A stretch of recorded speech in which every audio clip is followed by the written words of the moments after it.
E, gente, muitas vezes pensamos que a gente é a melhor pessoa do mundo, né? Porque agradamos aos outros e não a nós. Fazemos sempre mais do que os outros nos pedem, antecipando os desejos dos outros e abrindo mão dos nossos com facilidade. Depois a gente acaba ficando chateado com os outros quando eles não fazem o mesmo pela gente. Se você se identificou com a situação, você pode ser um codependente. Para falar sobre esse assunto, eu recebo agora a Margarete Alves no quadro Teleterapia. Boa tarde, Margarete. Boa tarde, Larissa. Conta um pouquinho mais pra gente, a codependência, é isso mesmo que eu falei? Exatamente essa definição. Imagina que tem algumas pessoas que têm outros tipos de dependência, do cigarro, do álcool, drogas, comida. O codependente é um dependente de pessoas. Ele, para se sentir feliz, preenchido, ele precisa estar cuidando de alguém. Então, são aquelas pessoas que estão o tempo todo tentando adivinhar a necessidade das pessoas, agradando as pessoas, protegendo, mas a gente percebe que, no fundo, é por uma carência dela mesma, ela precisa se sentir importante fazendo algo pelo outro e, ao mesmo tempo, é uma forma de controlar as pessoas. Muitas vezes o codependente, ele acha que ele sabe o que é melhor para os outros. Então, ele precisa ficar sugerindo coisas, dizendo, você deve fazer assim, não faz assado. Então, são pessoas que o tempo todo eles interferem na vida dos outros. Ou seja, acaba deixando de lado a sua própria vida. Exatamente. Ela cuida, por exemplo, são homens ou mulheres que cuidam mais da necessidade dos outros e muitas vezes, né, quando tenho oportunidade, eu pergunto, mas o que você quer para a sua vida? E geralmente eles não têm essa resposta. Não tem aquele sonho, aquela perspectiva. Eles vivem mais para se dedicar para o outro. Então imagina uma mãe assim, que tem os seus filhos pequenos, que tem um nível de exigência, ela se dedica, mas ela para de olhar para ela mesma. Quando esses filhos crescem, quando eles saem de casa, essa mãe sente um vazio terrível. Tem muitas mães que nem deixam esses filhos sair de casa. Às vezes um sintoma, vamos dizer assim, é exatamente esse. É um filho que não consegue procurar um emprego, é um filho que não namora, ele não consegue arrumar um parceiro, uma parceira. A mãe fica sempre colocando defeito em tudo. Ela coloca defeito e isso gera, para quem está nessa relação de dependência, uma insegurança muito grande. Então, provavelmente esses filhos ficam inseguros e acham que eles não conseguem bater asa sozinhos. Então, é muito comum isso que você falou. Às vezes eu recebo famílias que têm lá seus filhos com seus 25, 28, 30 anos, ainda muito agarrados e dependentes dos seus pais. E como é que surge essa codependência? Geralmente são pessoas que tiveram na sua história de vida uma dificuldade com os seus próprios pais, né? Então é uma criança que não recebeu a atenção que precisava, que não foi valorizado o suficiente, que não ouvia elogios. Então essa carência faz com que eu supra esse vazio através do outro. Como eu gostaria muito de receber elogio, eu elogio muito a outra pessoa. Eu começo a fazer para o outro aquilo que me faltou na infância. Mas isso não preenche, né? Ele pode até preencher momentaneamente, mas aquilo é passageiro e geralmente essas pessoas elas não recebem na mesma proporção em troca, né, Larissa? O outro não consegue fazer tanto, o outro não consegue de alguma forma equivaler todo aquele afeto que essa pessoa se dispõe a dar, as pessoas não conseguem na mesma medida retribuir. Então, às vezes o codependente, ele por se dedicar tanto, ele também fica muito ressentido, ele fica magoado, porque ele percebe que em alguns momentos ele está incomodando, que em alguns momentos as pessoas... Ele consegue perceber isso? Às vezes demora, mas ele percebe, porque as pessoas começam a pôr limite. Não, mãe, não precisa fazer isso, eu sei fazer sozinho. Mãe, não pode deixar que isso aqui eu vou cuidar do meu jeito, eu não vou fazer do seu. Então, geralmente, as pessoas, quando ouvem esse tipo de limite, elas levam o susto, porque elas falam, mas eu só queria ajudar. Né? Ela não vê isso como mal, uma né? invasão, ela não vê como uma invasão. Né? Essa pessoa vê como algo que é extremamente amoroso, cuidadoso, protetor. Quando as pessoas acham que é demais, começam por limite, geralmente essas pessoas ficam muito ressentidas.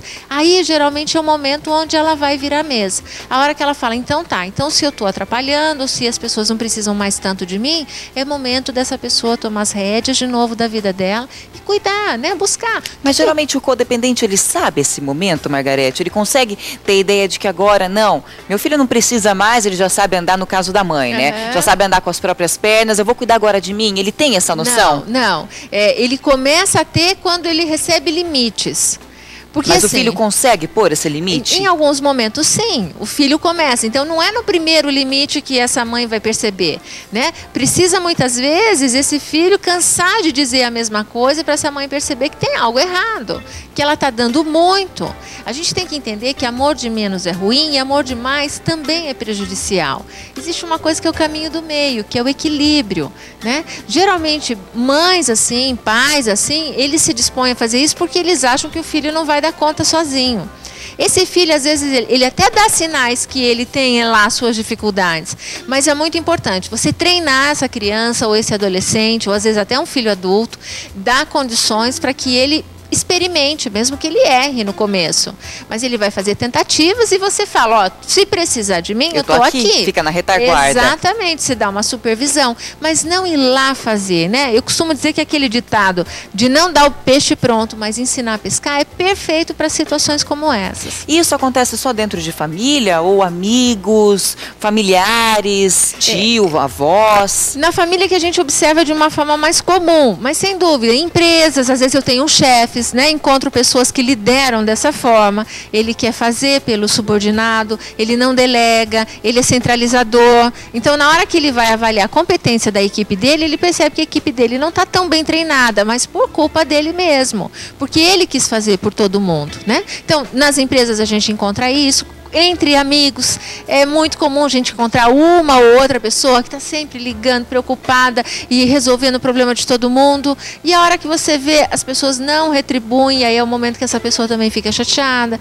Se eu não ligar, Margarete, percebi que se eu não ligar para os outros, eles não me ligam, né? Geralmente, o codependente, ela tem essa disposição, ela fica atrás, liga para todo mundo, mas ela percebe que as pessoas têm outras coisas para fazer. Essa né? pessoa, ela pode entrar em depressão, num quadro de depressão mais fácil do que os outros? Eu não diria mais fácil, mas é comum também, porque na hora que ela percebe que ela está sozinha, por exemplo, ela se dedicou a vida inteira dela para muitas pessoas, e aí tem um momento da vida que ela se sente sozinha, aí é muito comum, se ela não correr atrás, né, de algum tipo de ajuda, não buscar uma nova estratégia para a vida dela deprimir, e aí a tendência é ela, alguém que era tão, né, buscando tanto contato com as pessoas, tão preocupada, ela se isola, ela retrai.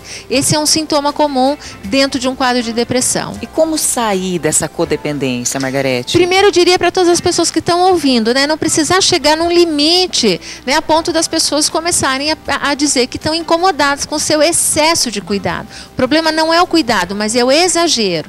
Então, que essa pessoa volte para ela mesma algumas perguntas. O que eu gosto de fazer na vida? O que é que me dá prazer? Às vezes fazer uma pintura, fazer um curso de inglês, ir para uma academia. Exato. Né? Todos nós temos essas necessidades. É muito interessante, Larissa, quando a gente anda de avião, a aeromoça fala, se acontecer alguma coisa na cabine, máscaras vão cair, e o que ela pede para que a gente coloque a máscara primeiro em nós? Né? Isso é muito importante. Se você, o codependente é aquele que coloca a máscara em todo mundo. E esquece dele. E ele esquece dele. A hora que ele vê, ele está asfixiado, morrendo de falta de ar.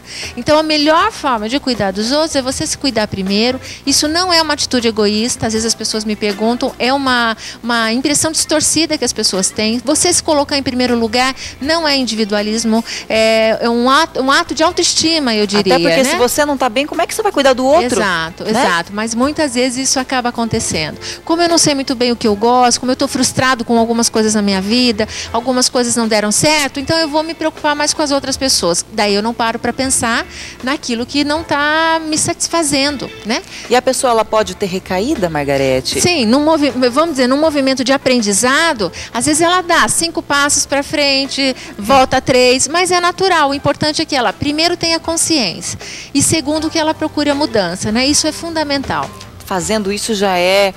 Bom, a pessoa também pode dar toques, né? A família pode dar toques, sim, pode ajudar os amigos muito, próximos, pode ajudar né? muito. Eu gosto de dar um exemplo, as mamas, né, que gostam dos filhos todos rodeados no domingo. Um filho faltou, a casa tá cheia, um faltou e ela faz um drama, faz uma chantagem emocional. Isso é muito típico do codependente. Ele quer que todo mundo esteja lá. Então, assim, que essas mães possam aprender a curtir quem está ali perto e que em algum momento todo mundo vai estar reunido, mas que a vida continua, né? Que ela não seja tão dependente da presença necessária das pessoas para ser feliz. Tá certo. Ficou o recado. Certo. Obrigada, viu, Margarete, pela presença. E quem tiver dúvidas pode enviar o seu e-mail para Margarete, né? Que ela está sempre lá respondendo. Isso mesmo, margarete@margaretealves.com.br. Obrigada, Margarete. Eu que agradeço.